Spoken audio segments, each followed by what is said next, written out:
Sige, anak, tumigil ka muna at makinig. Hindi ito isa lamang ordinaryong mensahe. Matagal ka nang sinusubukang kausapin ngang langit. Ngunit masyadong mabigat ang iyong puso para ako'y marinig.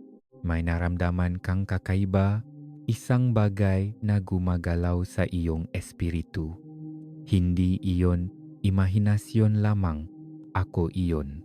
Nagpadala akong dalawang espiritu mula sa kalangitan upang gabayan ka, protektahan ka, at bigyan kang babala. Ngunit naging abala ka. Masyado kang nalunod sa iyong mga pasakit. Masyadong pagod para mapansin. Ngayon, kinakausap kita ng malinaw. Huwag mong ipagwalang bahala ito. Huwag mong i-scroll palampas ang mensaheng ito. Ang iyong kinabukasan, ang iyong kapayapaan, ang iyong susunod na hakbang ay nakasalalay sa sasabihin ko. Nagpadala ako ng tulong mula sa langit. Ngunit kailangan mong makinig gamit ang iyong espiritu, hindi lamang ang iyong mga tainga. Hindi ka nag-iisa sa iyong pinagdadaanan.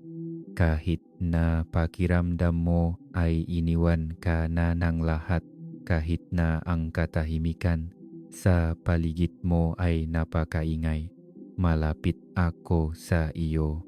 Kasama mo akong naglakad nung walang sinuman ang nakakaunawa sa iyong sakit. Pinanut kitang umiyak noong walang nakakakita. Narinig ko ang iyong mapanalangin kahit ang hindi mo kailanman binikas at hindi ko sila binaliwala. Kumilos ako, gumawa akong paraan, nagpadala akong dalawang espiritu mula sa langit. Isa para bigyan kang karunungan at isa para balutin kang proteksyon. Ngunit hindi mo sila nakilala. Naramdaman mo ang masandaling may nagsasabi sa loob mo, huwag kang pumunta diyan. Nagkaroon kang mapagkakataon kung saan ang lahat sa iyo ay nagsasabing, maghintay ka, huwag kang magsalita. Huwag kang matiwala sa taong iyan. Ngunit hindi mo alam na ako iyon, nagsasalita sa pamamagitan ng aking espiritu ng karunungan. Akala mo ay sarili mo lang itong iniisip, ngunit iyon ay isang banal na babala. Iyon ang aking tinig. May mga araw na nakaramdam ka ng biglang kapayapaan habang umiyak. May mga gabi na dapat ay tuluyan ka ng gumuho, ngunit sa paanuman ay nakahanap ka ng lakas. Hindi iyon sarili mong lakas. Iyon ang aking espiritu ang proteksyon. Binalot kita sa aking kalingga. Ipinadala ko ang aking presensya upang ipagtanggol ka. Nung may maplano ang kaawi na wasakin ka, may malaban na hindi mo kailanman nakita. May mga patibong na hindi mo kailanman natapakan, hindi dahil sa suwerte ka, kundi dahil hinarangan ko ang gaiyon, dahil nagpadala akong tulong, dahil ako ang iyong ama. Ngunit ngayon ay kailangan kitang kausapin ng direkta. Bakit mo binabalewala ang aking nga babala? Bakit patuloy kang nagdududa gayong ipinapakita ko na sa iyo kung ano ang totoo at kung ano ang hindi? Bakit mo pa rin ibinibigay ang iyong oras at lakas sa mga bagay na sinabi ko na sa iyong talikuran? Bakit ka nananatili sa pilingang mga taong umubos sa iyo gayong alam mong hindi ko sila ipinadala? Ipinakita ko sa iyo ang katotohanan. Inihayag ko ang kanilang mga puso. Nakuha ko ang mensahe ng lahat ng iyong nga hiling na sagot at ibinigay ko ang nga ito. Ngunit muli mong ipinikit ang iyong nga mata. Bakit, anak ko? Hindi ako galit sa iyo. Masyado kitang mahal. Ngunit binabalaan kita muli dahil ang susunod na darating ay nangangailangan ng iyong buong atensyon. Hindi mo kayang palampasin ang isa pang babala. Ang kaaway ay nagmamasid sa iyo. Nakahanap siya nga mga paraan upang hilahin kang pabalik sa kung saan kita inilabas. Sinusubukan ka niyang pagurin sa pag-asang susuko ka. Ngunit ang hindi niya inaasahan ay ang proteksyon na inilagay ko sa paligid mo. Ang mga espiritong ipinadala ko ay narito pa rin, ngunit kailangan nila ang iyong pagsang-ayon. Kailangan nila ang iyong pagsunod. Hindi mo maaring sabihing nagtitiwala ka sa akin habang binabaliwala ang aking tinig. Hindi ka maaring manalangin para sa direksyon at pagkatapos ay lumakat sa sarili mong daan. Anak ko, ang iyong tadhana ay masyadong mahalaga para ituring na parang wala lang. May mga bagay na akong isinaayos. Inilalagay ko sa linya ang mga tao, lugar at pagkakataon para lamang sa iyo. Inilalagay ko ang mga sagot sa tamang lugar, ngunit dapat nasa posisyon ka upang tanggapin ang mga ito. Sabihin mong nagpapahinga ako sa iyong mga pangako kung kumakapit ka sa kanyang salita. Itigil mo ang pagilos batay sa iyong takot. Itigil mo ang paggawa ng desisyon dahil sa kalungkutan. Itigil mo ang pagbalik sa mga sirang lugar dahil lang pamilyar ang mga ito. Tinatawa kita sa isang bagay na mas mataas, isang bagay na mas dakila, at ang daan sa hinaharap ay nangangailangan na bitawan mo ang hindi na bahagi ng iyong kwento. Umiyak ka, Panginoon, bakit pakiramdam ko ay hindi ako makalis? Ngunit sinasabi ko sa iyo, dahil binabalewala mo ang aking marahang tinik, inudukan kitang manatiling tahimik, ngunit tumakbo ka. Sinabi ko sa iyong maghintay, ngunit umalis ka. Binalaan kita sa pamamagitan ng mapanaginip, sa pamamagitan ng pagkaantala, sa pamamagitan ng hindi magandang pakiramdam, ngunit hindi mo iyon nakita bilang ako, nakita mo iyon bilang kabiguan, nakita mo iyon bilang pagtanggi, ngunit iyon ay proteksyon. May mga biyaya akong pinigilan hindi para parusahan ka, kundi para iligtas ka. May mga relasyon akong tinapos, hindi dahil gusto kitang saktan, kundi dahil alam kong wawasakin kanila sa huli. May mga pintong isinara ko at umiyak ka sa harap ng mga ito, ngunit ngumiti ako dahil alam ko kung ano ang nasa kabilang panig. At ngayon, nagbubukas akong mabagong pinto, ngunit dapat mo silang makilala. Dapat mo akong marinig kapag sinabi kong humayo ka at kapag sinabi kong maghintay ka. Ang espiritu ng karunungan ay kasama mo pa rin. Makinig kang mabuti. Masisimula mo itong maramdaman muli sa iyong mga pag-usap, sa iyong mga inisip, sa maliliit na bagay. Kapag may pakiramdam kang mali, iyon ang aking espiritu na nagsasabing bigyang pansin mo. Kapag may pakiramdam kang payapa, kahit na hindi ito makatuwiran, iyon ang aking espiritu na nagsasabing ako ito, huwag mong balewalain iyon. Ang espiritu ng proteksyon ay kasama mo pa rin. Ang biglang pagkaantala, ang nasirang plano, ang pagbabago sa huling minuto, hindi iyon palaging ang kaaway. Minsan, ako iyon na humihila sa iyo palayo sa kung ano ang dudurog sa iyong kaluluwa. Isang bahagi lang ng kwento ang nakikita mo, ngunit nakikita ko ang lahat. Ako ang simula at ang wakas. Nakikita ko ang hindi mo nakikita. Magtiwala ka muli sa akin. Anak ko, ang kaaway ay nagsusumikap. Nagbulong siya ngang nga kasinungalingan sa iyong tainga. Sinubukan kaniyang iparamdam na kinalimutan ka na. Sinubukan kaniyang kumbinsihin na walang magbabago. Ngunit siya ay isang sinungaling. Ikaw ay pinili. Hindi ka kinalimutan. Hindi ka talunan. Ang katotohanang nakatayo ka pa rin, humihinga, lumalaban. Iyon ay patunay ngang aking kapangyarihan sa iyong buhay. Sinubukan ka ng kaaway na sirain, ngunit pinrotektahan kita. At ngayon ay malinaw kong sinasabi ito, sa loop ngang susunod na ilang araw, magpapakita ako sa iyo ngang kumpirmasyon. Magpapadala ako ngang isang tanda na personal sa iyo. Malalaman mong ako ito. Mararamdaman mo ang aking kapayapaan. Maririnig mo ang aking tinig. Ngunit kapag nagsalita ako, huwag kang mag-atubili. Sumunod ka, humihingi kang nga sagot. Darating na sila, humihingi kang pagbabago. Kumikilos na ito, humihingi kang kapayapaan. Pinakakawalan ko na ito ngayon, ngunit ang aking tagubilin ay nananatili, manatiling malapit sa akin. Huwag akong unahan, huwag mong hayaan ang mga tao takot o oras na itula ka sa mga lugar na hindi kita ipinadala. Anak ko, mahal kita.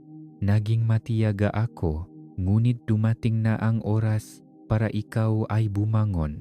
Hindi ka maaring manatili sa takot. Hindi ka maaring manatiling di makaalis. Ang iyong layunin ay mas dakila kaysa sa iyong sakit. Ang inihanda ko para sa iyo ay sulit sa bawat luhang iyong iniyak. Bawat pagkaantala ay may dahilan. Bawat saradong pinto ay may layunin. At bawat malungkot na gabi ay magkakaroon na ng kahulugan. Huwag mong baliwalain ang babalang ito. Huwag mong patahimikin ang aking tinig sa iyong mga gambala. Nagsasalita ako ngayon. Ang mga espiritong ipinadala ko ay nagbabantay, nag-iingat, gumagabay, manatili sa panalangin. Manatili sa posisyon. Ang iyong tagumpay ay hindi malayo. Mas malapit ito kaysa sa iyong inaakala. Ngayon ay huminga ka ng malalim at makinig muli. Kasama mo ako para sa iyo ako. Nauna na ako sa iyo.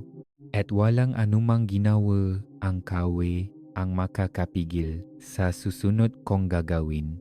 Matagal ka nang nagbubuhat ng napakaraming bagay. Hindi lang magapasanin, kundi magakatanungan.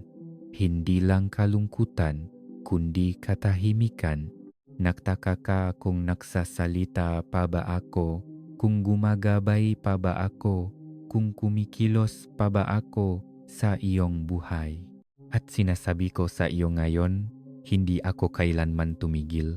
Ako ang bumuhat sa iyo noong naubos na ang iyong lakas. Ako ang nagtakip sa iyong isipan noong dumating ang mga pag-isip na parang bagyo. Ako ang naglagay ng mahindi. Nakikitang harang sa pagitan mo at ng panganib noong hindi mo man lang alam kung ano ang darating. Maaring nakalimutan mo na ang masandaling iyon, ngunit hindi ako. Iningatan ko ang talaan ng bawat sitwasyon kung saan ako pumasok. Kahit na akala mo ay tahimik ako, hindi ka kailanman naglalakad ng mag-isa dito. Maaring naramdaman mong hindi ka nakikita ng iba, ngunit hindi sa akin. Ang aking mga mata ay hindi kailanman umalis sa iyo kahit isang segundo. Naalala mo ba ang araw na gusto mo nang sumuko, ngunit may nagsabi sa ayong magpatuloy? Hindi iyon isang bagay. Iyon ang espiritong ipinadala ko para palakasin ka. Ang tini na iyon na pumutol sa iyong paikot-ikot na pag-isip, iyon ay karunungan na bumubulong, hindi pa ito ang katapusan. Ang pakiramdam na iyon na nagsasabi sa iyong huwag magtiwala sa tinik na iyon o lumayo sa desisyong iyon, iyon ang aking awa na nag-ingat sa iyo mula sa patibong na inilatag. Sabi mo, Panginoon, bakit napakabigat ng buhay?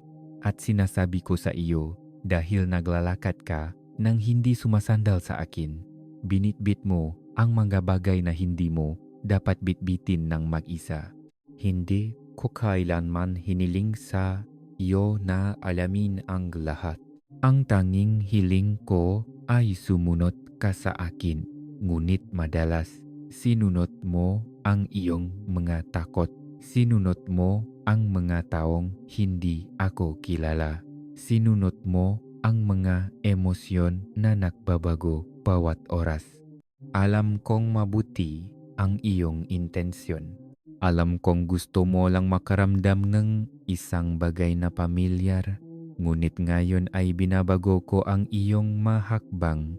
Binabago ko ang iyong paglalakbay. Ang magababalang ibinigay ko sa iyo ay hindi para takutin ka. Ang maka ito ay para iligtas ka. Ang maito ay mamensahe ng awa. Ang dalawang espiritong ipinadala ko, karunungan at proteksyon, ay hindi lamang naroon para maiwasan ang pinsala, kundi para ihanda ang daan para sa iyong pangako. Noong binaliwala mo ang hindi magandang pakiramdam na iyon, pinalampas mo ang unang bulong. Noong pinatahimik mo ang iyong espiritu ng ingay, pinalampas mo ang pangalawa. Ngunit hindi ako tumigil sa pagsasalita. Ipinadala ko ang mensaheng ito para maabot ka sa huling pagkakataon. Hindi ito nakataon lamang. Hindi ito isang random na video. Ito ay isang banal na paggambala. Sinusubukan kung makuha ang iyong atensyon dahil may mas dakilang malapit na. Ang darating ay hindi tulad ng iyong nakasanayan. Hindi ka maaring lumipat sa susunod na kabanata na may parehong pag-iisip. Hindi mo maaring dalhin ang lumang gawi sa bagong teritoryo. At hindi mo kayang maging tulok sa espiritual. May dahilan kung bakit kakaiba ang pakiramdam ng mga bagay-bagay kamakailan. Tinatawag kita sa mas mataas. Ang hindi magandang pakiramdam na nararamdaman mo sa paligid ng ilang tao, hindi iyon paghusga. Iyon ay pakilala. Ang biglang pagilapalayo sa isang landas na akala mo ay gusto mo, hindi iyon kalituhan. Iyon ay pag-redirect. Ginagabayan ko ang iyong mga hakbang upang hindi ka mapunta sa hindi kailanman laan na magdala ng iyong pangalan. Ang pagkaantala na iyong nararanasan ay hindi pagtanggi. Ito ay banal na takdang panahon. Kung ibinigay ko sa iyo ang iyong hiniling bago ka handa, hindi ka nito pagpapalain. Bagkus ay dudurugin ka nito. Kaya, pinigilan ko ito para sa iyong sariling kaligtasan. Ngayon, nagtatrabaho ako sa likod ng eksena. Hindi lang binabago ang mga bagay para sa iyo, kundi binabago rin kita para sa mga bagay na aking binalak. Ngunit anak ko, dapat kang maging alerto, dapat kang maging mapagbantay, dapat kang makinig. Ang kaawe ay bumubulong pa rin, nagmamasid pa rin, sinusubukan pa ring hilahin ka pabalik. Ang kanyang plano ay hindi malikhain, ito ay paulit-ulit. Sinusubukan niyang gamitin ang parehong magambala, ang parehong matao, ang parehong masiklo upang ilihis ka sa landas. Ngunit ang pagkakaiba ngayon ay mas alam mo na, narinig mo na ang aking tinig nun. Naramdaman mo na ang aking paggabay at sa kaibuturan, nararamdaman mo na ang sinasabi ko sa iyo ngayon. Huwa mong bigyang ng dahilan ang mga bagay na sinabi ko na sa iyong iwanan. Huwa mong bigyang katwiran ang pananatili kung saan umalis na ang aking kapayapaan. Huwa kang patuloy na magtanim ng mabuto kung saan ang lupa ay may lason. Mayroon akong bagong lupain para sa iyo. Nahanda akong bagong lugar para sa iyo upang umunlad. Ngunit dapat mong alisin ang iyong mga paa sa mga lugar na hindi kita kailanman ipinadala. Ang dalawang espiritong itinalaga ko sa iyo ay malapit pa rin. Tutulungan kang karunungan na makilala kung ano ang mula sa akin at kung ano ang hindi. Siya ay magsasalita sa katahimikan. Darating ito na parang isang tahimik na pag-isip tulad ng isang biglaang pahinto sa iyong espiritu. Huwag mong ipawalang bahala. Makinig ka. Papalibutan kang proteksyon na parang isang kalasak. Tatayo ito sa pagitan mo at ng mapanangang kaway. Maaring hindi mo kailanman makita ang buong lawa ng digmaang naganap sa paligid mo. Ngunit alamin mo ito, ikaw ay nababalutan. Ang muntik na aksidente, ang baklang pagbabaho na makaplano, ang pentong naksarabaho kapumasok. Iyon ang aking pagtatakip. Iyon ang aking kamay. Umiyak ka, Diyos. Nagmamalasakit ka pa ba sa akin? At sinasabi ko sa iyo ngayon, nagmalasakit ako noong walang ibang nagmalasakit. Nagmalasakit ako noong ikaw ay kinalimutan. Nagmalasakit ako noong nakita lamang ng iba ang iyong panlabas, ngunit hindi kailanman nalaman ang mga laban sa loob. Nagmalasakit ako ng sapat upang itigil ang sandaling ito at kausapin ka ng direkta ngayon. Nagtanong ka, kailan kaya magbabago ang lahat? At sinasabi ko, kapak sa wakas ay nakinig ka ng lubusan. Kapak nagsimula kang matiwala sa ipinapakita ko sa iyo kahit na hindi ito pamilyar. Kapak nagsimula kang sumunod bago pa man maintindihan, doon magbabago ang lahat. Doon magbubukas ang mapinto na walang sinuman ang makapagsasara. Dapat mong maunawaan ang iyong maasusunod na hakbang ay sagrado. Hindi ka na lamang gumagala, ikaw ay ginagabayan. Bawat araw ngayon ay mahalaga, bawat desisyon ay binibilang. Pumapasok ka sa isang panahon kung saan ang pagkakahanay ay mas mahalaga kaysa sa pagkakataon. Hindi dahil maganda ang isang bagay ay para sa akin na iyon. Bibigyan kita ang kapayapaan, hindi ang panggigipit. Kukumpirmahin ko ito, hindi ka malilito. Gagabayan kita ng marahan, hindi pilit. Ganyan mo malalaman na ako ito. Ngunit susubukin ko rin ang iyong kahandaan. Papayagan ko ang mga tahimik na panahon upang makita kung hahanapin mo pa rin ako. Papayagan ko ang mga hindi nasasagot na panalangin sa loob ng isang panahon upang mailapit ang iyong puso sa akin. Hindi para sirain ka, kundi para itayo ka ng mas malalim. Dahil ang nasa unahan ay mabigat at dapat kang nakaugat, hindi lang nasasabik. Kaya ngayon ay tinatanong kita, magtitiwala ka ba ulit sa akin? Ibibigay mo ba sa akin ang iyong buong o hindi lamang sa salita kundi sa gawa? Babagalan mo ba ang takbo para marinig mo ako ng malinaw? Papayagan mo ba ang espiritong ipinadala ko na gabayan ka sa halip na sundin ang emosyon na patuloy na nagbabago?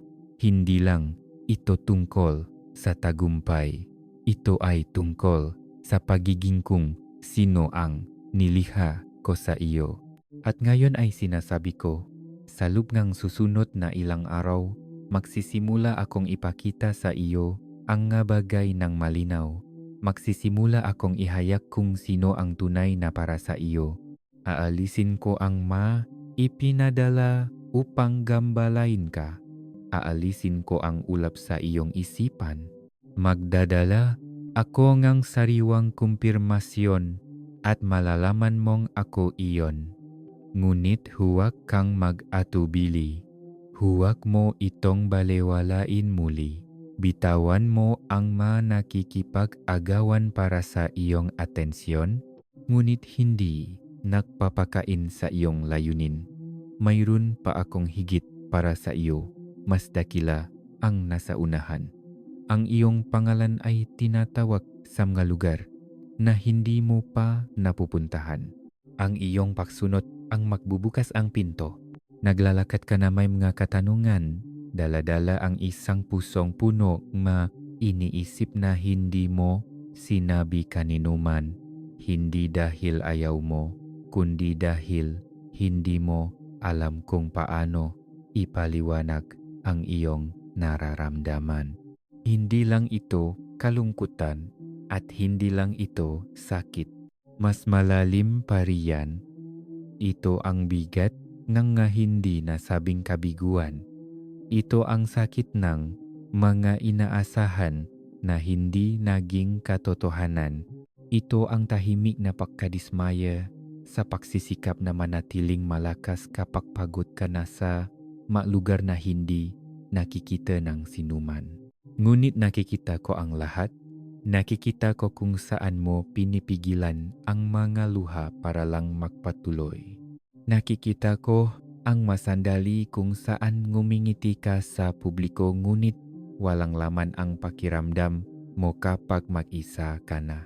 Nakikita ko kung paano lumalaban ang iyong isipan na manatiling nakatuon kapag ang lahat sa paligid mo ay tila hindi matatag.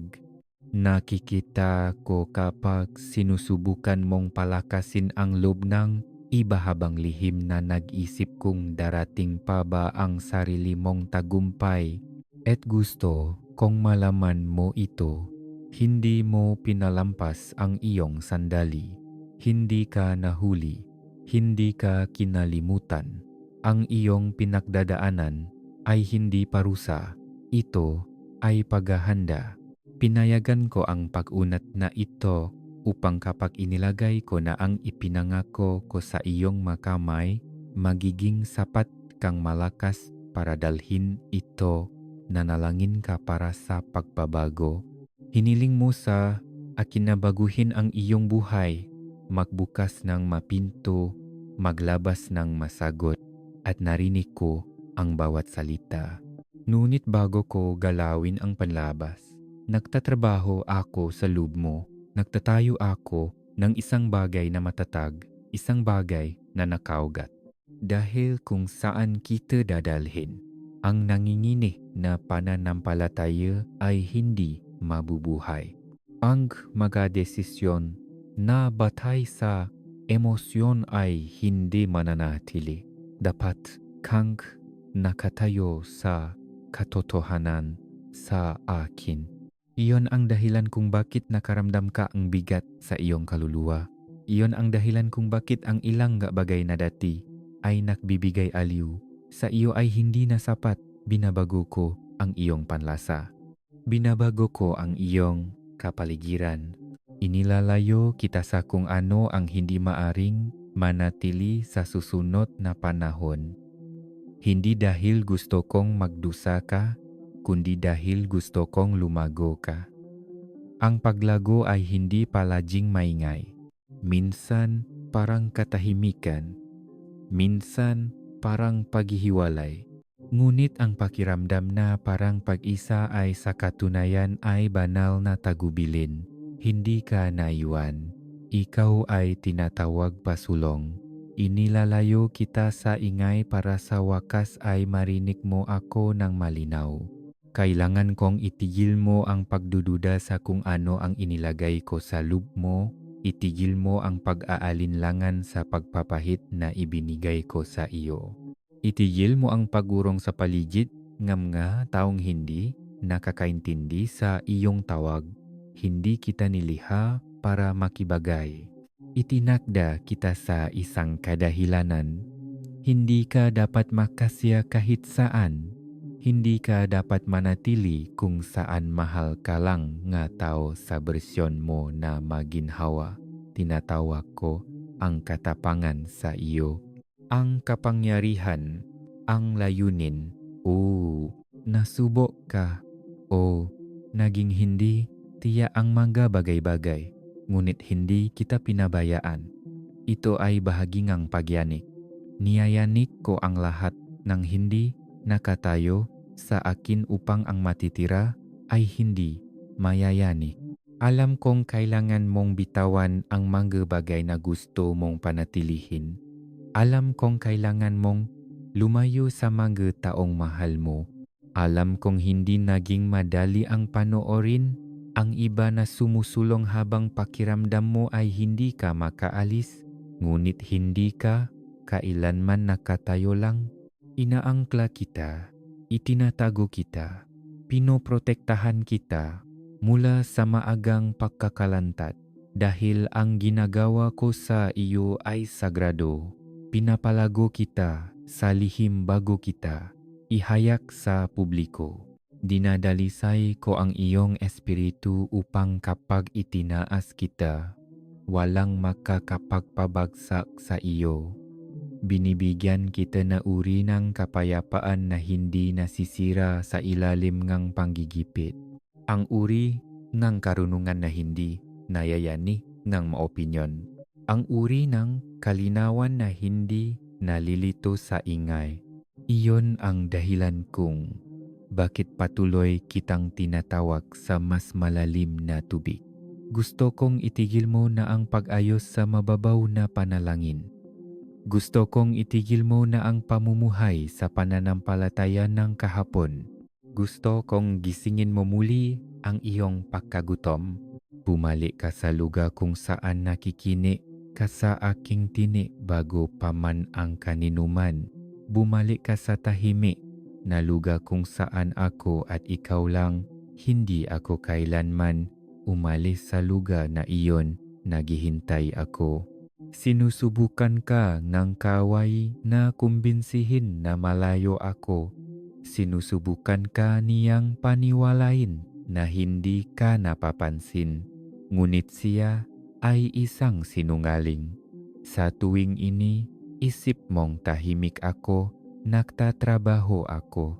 Sa tuwing pakiramdam mong hindi ka napapansin, inihahanda ko ang iyong pangalan na tawagin. Bawat sandali na akala mo ay nasayang, isinusulat ko sa iyong kuwento. Ibinabalik ko ang oras. Tinutubos ko ang nawala sa iyo. Nagdadala ako ang layunin mula sa lahat ng sinubukang sirain ng kaaway. At pakinggan mo akong mabuti ngayon. Hindi ko lang sinasagot ang iyong mga panalangin. Gumagawa akong isang bagay na mas malaki kaysa sa iyong inaasahan. Ginagawa kong pundasyon ng pagpapala ang kung ano ang nilayon para sa pinsala. Kinukuha ko ang malugar kung saan mo naramdaman ang pinakamatinding pagtanggi at ginagawa itong lugar kung saan ka magiging pinakapaboran. Kinukuha ko ang panahon na sumubok na sirain ka at ginagamit ito upang ilunsad ka. Ngunit nangangailangan itong iyong pagsang-ayon. Hindi mo maaring patuloy na maglakad ng kalahati sa akin. Hindi mo maaring patuloy na sabihing o sa iyong bibig habang ang iyong puso ay nananatiling nakatali sa mga lumang lugar. Hinihiling ko ang lahat sa iyo hindi dahil gusto kong kontrol, kundi dahil gusto kong bigyan kang isang bagay na mas mahusay kaysa sa iyong kinakapitan. Bitawan mo ang pangangailangang maunawaan ang lahat. Bitawan mo ang panggigipit na ayusin ang tanging ako lang ang makakapagbago. Bitawan mo ang takot na patuloy na bumubulong. Paano kung hindi ito mangyari? Hawak ko ang resulta. Hawak ko ang takdang panahon. Hawak ko ang iyong pangalan sa masilid na hindi mo pa napapasok. Ang nga espiritong ipinadala ko, karunungan at proteksyon ay kasama mo pa rin. Bumubulong sila sa iyo kahit ngayon. Pakinggan mo ang katahimikan. Biyang pansin mo ang mga siko. Nagsasalita ako sa mga parang hindi mula kang inaasahan. Ang isang pagkantala ay maring ang aking tinik. Ang isang saradong pinto ay maring ang aking proteksiyong. Ang isang biglang pagbabago sa iyong puso ay maring ako na nakre-redirect sa iyo. Hindi mo kailangang alamin ang lahat. Maglakad ka lang kasama ko. Magtiwala ka lang sa akin sa huling pagkakataon dahil ang darating ay hindi maliit. Ang inihahanda ko para sa iyo ay higit pa sa iyong naiisip. Hindi ako nagbabawas. Nagdarakdak ako. Hindi ko lang inaayos ang nasira. Binibigyan kita ng isang bagay na bago. Ngunit dapat kang manatiling malapit, dapat kang manatiling handa, at higit sa lahat, dapat kang maniwala muli. Hindi patapos ang iyong kuwento, ang iyong pinakamagagandang araw ay hindi pa lumilipas. Ang maluhang iyong iniya ay nagdili sa lupa kung saan mamumukatkat ang iyong biyaya. Pinipigil mo ang iyong hininga sa buhay, naghihintay, umaasa, pinapanood ang maaraw na lumilipas habang nag-iisip kung mayroon bang tunay na nagbabago. Tumayo ka sa mga silid na nakangiti habang ang iyong espiritu ay bumubulong. Diyos, mayroon pa bang higit dito? Narinig kita. Hindi ko pinalampas ang tahimik na panalangin iyon. Hindi mo ito sinabi ng malakas, ngunit ang iyong puso ay tumatawag sa akin. At sumagot ako, nagtatrabaho ako habang naghihintay ka. Binabago ko ang mga bagay sa hindi nakikita na hindi pa nahuhuli ng iyong mga mata. Akala mo ay walang nangyayari, ngunit sa ilalim ng ibabaw, ang mga ugat ay lumalago, ang mga pundasyon ay nabubuo. Ang pagkaantala na iyong kinatatakutan ay sa katunayan ay oras na ginamit ko upang maktayo ng isang bagay na matatak sa ilalim mo. Hindi mo pa ito nakikita, ngunit malapit na. May pananabik sa loob mo, isang uri ng espiritual na pagkagutom na hindi mo may paliwanag. Kahit na maayos ang nga bagay sa labas, may mas malalim na patuloy na gumagalaw. Nararamdaman mo ang pahila para sa isang bagay na mas dakila, isang bagay na mas makabuluhan, isang bagay na toto.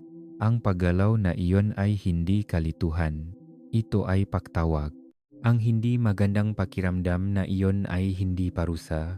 Ito ay pagising. Ginigising ko ang mas malalim na bahagi mo na natabunan sa ilalim ng pag-irol. Kailangan mong magpatuloy kahit naubos na ang iyong lakas. Nanatili kang tahimik noong gusto ng sumigaw ng iyong puso. Nanatili kang tapat kahit napakiramdam mo ay tahimik ang kalangitan. Ang ganitong uri ng pagtitiis ay hindi pangkaraniwan. Ang lakas na iyon ay hindi nakmula sa iyo lamang, nakmula ito sa akin. Ibinigay ko sa iyo ang kailangan mo sa bawat araw, kahit na hindi mo ito naramdaman. Nakita ko kung paano ka nagpatuloy. Nakita ko kung paano ka nagpapakita. Para sa iba kapag ang sarili mong kaluluwa ay pagod, pinanot kitang magbigay nung walang nakakaalam kung gaano kalaki ang halaga nito sa iyo. Hindi iyon napapansin. Pinanot ng langit ang bawat gawa ng pagsunod, bawat sandali ng kabutihan, bawat luhang pinunasan mo sa lihim. Babayaran ko. Tapat ako na parangalan ang hindi pinapansin ng iba. Hindi ko lang ibinabalik ang mga nawala sa iyo. Ginagantimpalaan ko ang maibinigay mo. Ang pag-ibig na malaya mong ibinigay. Ang tiwalang ipinakalob mo sa mga taong hindi ito pinrotektahan. Ang suportang inialok mo nang hindi nakakakuha ng kapalit. Nakita ko ang lahat at ako ang Diyos na nakakaalala. Alam ko rin kung gaano ka nakapagod. Hindi lang sa pisikal, kundi sa iyong kaluluwa. Hindi lang ito tungkol sa pagkahapo. Ito ang pagod sa mga hindi nasasagot na katanungan.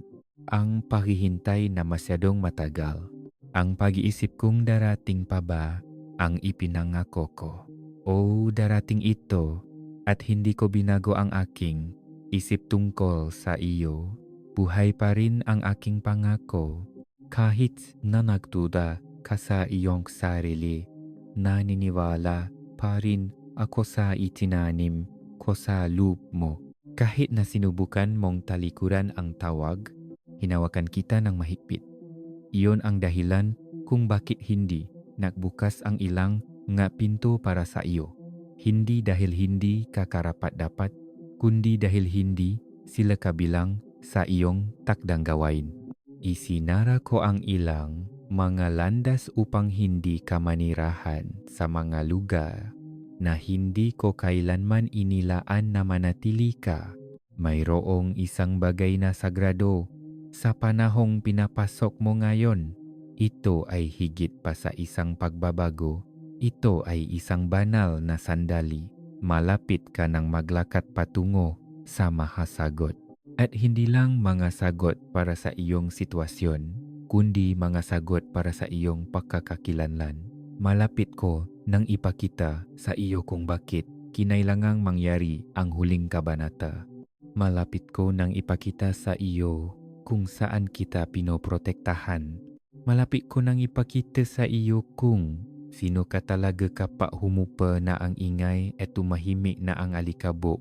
Ngunit dapat kang maklakat ng malapit ngayon. Hindi mo kayang magpaligoy-ligoy. Hindi mo kayang aliwin ang mga tinik na humihila sa iyo palayo sa akin. Hinihiling ko ang isang mas malalim na pagsuko, hindi dahil gusto kong kontrol, kundi dahil gusto kong maging buo ang iyong pagaling. Hindi ko lang gustong tahiin ang nasira, gusto kong gawin itong bago. Nangangahulugan ito na inaalis ko ang ilang mga bagay. Inilalayo kita sa kung ano ang nakpamanhit sa iyong espiritu. Hinihiwalay kita sa kung ano ang nakpapanatili sa iyong abala ngunit hindi nakpapakain sa iyong layunin. Huwag mong labanan ang aking nililinis. Huwag kang bumalik sa kung ano ang isinara ko na. Hindi lang kita inilalabas, inilalakat kita pasulong. May mga taong tinatawag ko sa iyong buhay na kakausapin ang iyong espiritu. Hindi lang ang iyong sitwasyon. Inilalagay ko sa linya ang mga banal na pag-usap, mga banal na koneksyon, banal na pagtatakip. Dinadala kita sa piling nga hindi ka uubusin kundi hahasain ka. Yaong mga kikilala sa iyong pagpapahit, hindi makikipagkumpitensya dito. At sa pagkakataong ito, hindi mo na kailangang patunayan ang iyong halaga para mahalin. Hindi mo na kailangang paliitin ang iyong sarili para matanggap. Ang nasa unahan mo ay kapayapaan na umaagos ng malalim, hindi mababaw na kaginhawahan, kundi isang nakaugat na katahimikan. Kapayapaan na hindi kaiwan kapanayani ang mga bagay-bagay. Kapayapaan na nananatili sa gitna ng pagbabago. Kapayapaan na nag-angkla sa iyo kapag hindi mo makita ang buong larawan dahil ako ang may hawak ng larawan. Isang piraso lang ang nakikita mo, ngunit hawak ko ang buong disenyo. Pinagsasama-sama ko ang tila nakalat. Pinagtatali ko ang tila hindi makakaugnay. Ang tila pagkawala ay isang paghahanda para sa pagkakahanay. Ang tila katapusan ay simula ngang isang bagay na bago, walang nasayang. Maging ang iyong mga tahimik na panahon ay may layunin. At ngayon kailangan mong gawin ito, magtiwala muli sa aking takdang panahon. Hindi sa iyo, hindi sa mundo, hindi sa ibang tao, sa akin. Natukso kang makmadali sa mga bakay-bakay para lang makaramdam ng pag-unlad. Ngunit ang pakilos na walang direksyon ay humahantong sa pagkahapo. Hindi ko lang gusto na kumilos ka. Gusto kong kumilos ka kasama ko. Iyon ang dahilan kung bakit itinuturo ko sa iyo ang pasensya. Iyon ang dahilan kung bakit pinabagal ko ang mga bagay-bagay. Hindi para parusahan ka, kundi para protektahan ka. Dahil kapag kumilos ako, mabilis na mangyayari ang nga bagay-bagay. Kapag nagbukas ang nga pinto, magbubukas sila ng maluwag. Kapag dumating ang masagot, darating sila ng may kalinawan. At ayokong makaligtaan mo ito dahil sa pagiging abala o kalahating handa. Gusto kong nakatuon ang iyong puso, malinaw ang iyong isipan, bukas ang iyong espiritu. Kaya, anak ko, manatiling malapit. Patuloy na hanapin ako. Huwag kang magpahila sa panggigipit. Huwag mong hayaang lunurin ng ingay ang aking tinig. Nagsasalita pa rin ako at gumagabay pa rin ako. Ang espiritu ng karunungan ay tutulong sa iyo na makilala kung ano ang mula sa akin. Ang espiritu ng proteksyon ay patuloy na magbabantay sa iyong landas. Ngunit ang iyong pagsunod ang susi, dapat kang tumugon. Dapat kang kumilos kapag sinabi kong kumilos. Dapat kang huminto kapag sinabi kong mahintay. Ganyan ka mananatiling nakatakip. Ganyan mo maiwasan ang mga hindi kinakailangang paglihis. Ginagawa ko pa rin ang ipinangako ko. Huwag kang mawalan ng pag-asa ngayon. Mas malapit ka na kaysa sa iyong inaakala. Malapit na akong maglabas ng pananaw na magbabago sa iyong direksyon. Malapit na akong magbunya ng mapagkakataon na hindi mo man lang ipinagdasal. At malapit na kitang paalalahanan muli na hindi kita kailanman iniwan. Napakarami mong dinadalo nang hindi mo namamalayan. Mga pag-iisip na umiikot sa iyong isipan sa gabi. Mga alaala na sinusubukan mong kalimutan at mga pag-asa na natatakot kang kapitan dahil nabigo ka na dati. Alam ko ang mga pag-iisip na itinatago mo. Alam ko ang bigat sa likod ng iyong ngiti. Nasanay ka ng magmukhang malakas kung paano magpatuloy, kung paano magpakita.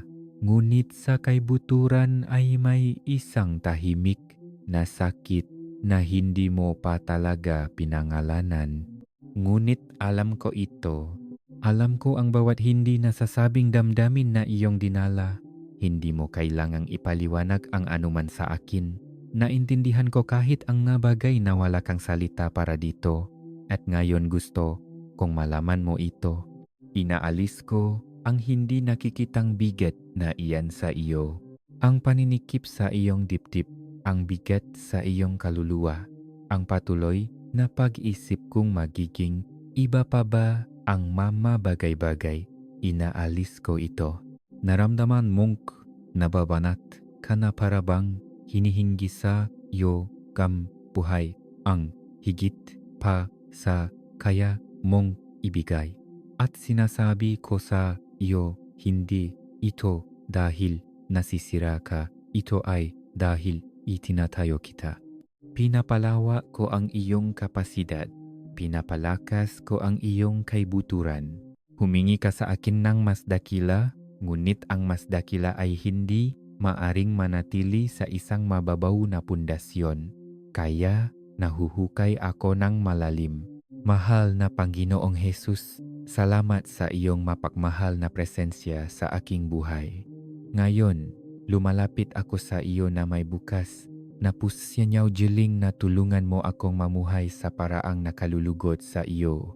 Hayaan mong lumago sa akin ang bunga ng iyong espiritu araw-araw, unti-unti. Panginoon, turuan mo akong magmahal sa paraang nagmamahal ka ng may kabaitan, pasensya, at walang inaasahang kapalit. Punuin mo ang aking puso ang kagalakan, hindi lang kapamadali ang mga bagay-bagay, kundi kahit na pakiramdam ay hindi tiyak ang buhay. Tulungan mo akong makahanap ng kapayapaan sa iyong presensya. Alam na hawak mo ang bawat sandali ng aking buhay sa iyong makamay. Bigyan mo ako ang pasensya, Panginoon, lalo na kapag nagmamadali ako o nadidismaya. Tulungan mo akong maghintay ng may tiwala. Alam na ang iyong takdang panahon ay laging tama. Tulungan mo akong maging mabait, kahit na ang iba ay hindi, at magpakita ngang kabutihan sa aking mga salita at gawa. Hayaan mong lumago ang katapatan sa aking puso upang manatili akong malapit sa iyo at sumunod sa iyo araw-araw. Turuan mo akong kahinahunan upang makapagsalita at makakilos ako ng may pag-iingat at biyaya. At bigyan mo akong pagpipigil sa sarili, Panginoon, upang makagawa akong matatalinong pagpili at parangalan ka sa lahat ng aking ginagawa. Jesus, gusto kong mamuhay tulad mo. Gusto kong makita nga mga tao ang iyong liwanag sa akin. Tulungan mo akong katawanin ka ng maayos sa mundong ito, hindi sa pamamagitan ng pagiging perpekto, kundi sa pamamagitan ng pagiging mapagmahal, mapagpatawad at tapat. Salamat sa paglakad kasama ko. Salamat sa paghubog sa akin. Natitiwala ako sa iyo na ipagpatuloy ang iyong magandang gawain sa akin. Sa iyong banal na pangalan, nananalangin ako. Amen.